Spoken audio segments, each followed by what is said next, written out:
Good day, ma'am. My name is General Maliksi, and I am discussing Section 18 to Section 22 of Rule 119. Section 18, discharge of accused operates as acquittal. The order indicated in the preceding section shall amount to an acquittal of the discharged accused and shall be a bar to future prosecution for the same offense, unless the accused fails to refuses to testify against his co-accused in accordance with his sworn statement constituting the basis for the discharge. Discharge of accused operates as acquittal. When someone accused of a crime is discharged, it's like the court saying you're innocent, and it's like you were never charged. For instance, imagine someone is accused of shoplifting, but during the trial, it's proven they didn't do it. So the court decides to let them go without any punishment. This means they're cleared of the accusation, just as if they were found not guilty. However, if they promised to help the court by testifying against their friend who actually did the shoplifting, but then they refuse, they could face charge again. And now we are in Section 19 Rule of 119. It says, when mistake has been made in charging the proper offense, when it becomes manifest at any time before judgment that a mistake has been made in charging the proper offense, and that the accused cannot be convicted of the offense charge of any other offense necessarily included therein, the accused shall not be discharged if there appears good cause to detain him. In such case, the court shall commit the accused to answer for the proper offense and dismiss the original case upon the filing of the proper information. Section 19, it says that if it's clear before a decision is made that a mistake was made in charging someone with a crime, and they can't be convicted of that crime or any similar ones, they won't just be let go if there's a good reason to keep them detained. Instead, the court will make sure they're charged with the right crime and dismiss the old charges. Once everything's sorted out, it's basically about fixing mistakes in the legal process to ensure fairness.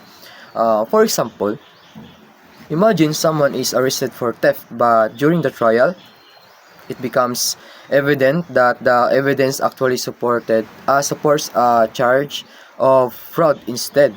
In this case, according to Rule 119, Section 19, if it's clear before the trial ends that the person can't be convicted of theft or any other related crime, they won't just be released if there's a good reason to keep them in custody.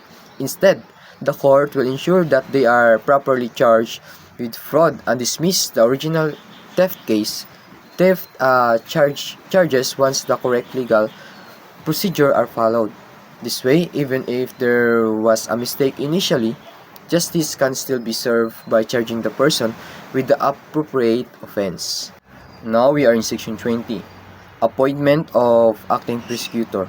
When a prosecutor, his assistant or deputy is disqualified to act due to any of the grounds stated in Section 1 of Rule 137 or for any other reasons, the judge or the prosecutor shall communicate with the Secretary of Justice in order that the latter may appoint an acting prosecutor. Appointment of acting prosecutor.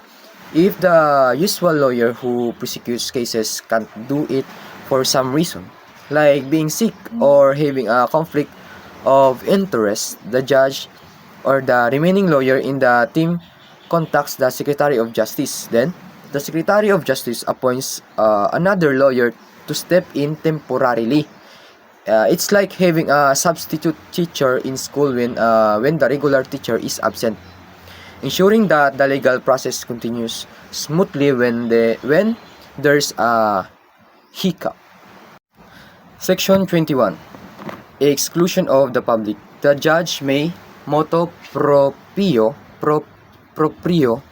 exclude the public from the courtroom if the evidence to be produced during the trial is offensive to decency or public morals. He may also, on motion, of the accused exclude the public from the trial, except court personnel and the counsel of the parties.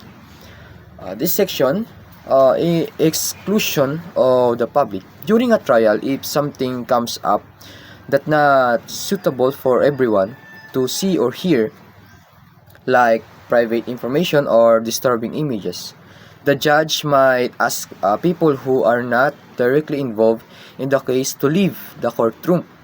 For example, if there's a trial involving a child victim, the judge might want to protect the child's privacy and feelings by asking strangers to step out. And now we are in the last section that I will report. Section 20. Consolidation of trials of related offenses. Charges for offenses founded on the same facts or forming part of a series of offenses of similar character may be tried jointly at the discretion of the court.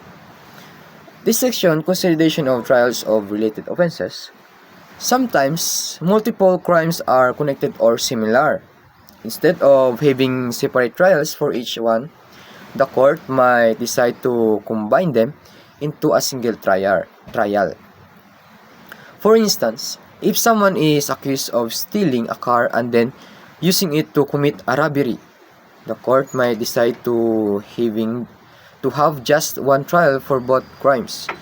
This help saves time and resources and ensure that everything related to the case is dealt with together.